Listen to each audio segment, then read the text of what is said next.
Hello folks, today we'll learn how to make a simple name tag to GUI. It's very simple, trust me, you won't have any problems, hopefully.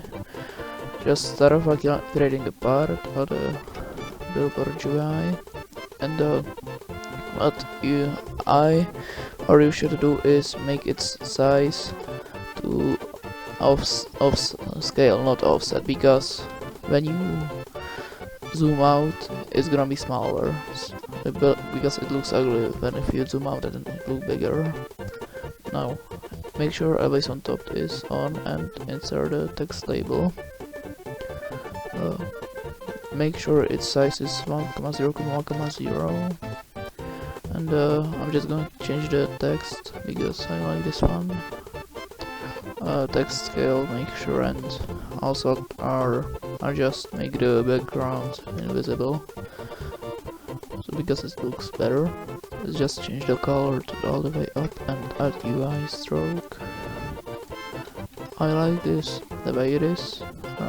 So yeah, now we are all done, except we must also make extends offset to like 2, I guess, because like it show at the character's head, which looks ugly. You want it to be shown above his head, which looks way better.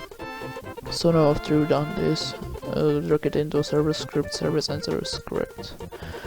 Now write address game.player, the player added connect function player dot character added connect function car local GUI equals to script dot parent dot billboard GUI clone GUI dot parent equals to car wait for child hat, and I think no wait, we also must add the name, so GUI dot text label dot text equals to player dot name. Okay, this is all. Only 7 lines of code. It's pretty simple. So now it shows my user, and yeah, it looks very great for a game. So I hope you found this video helpful, and yeah, we'll see you soon in the next video.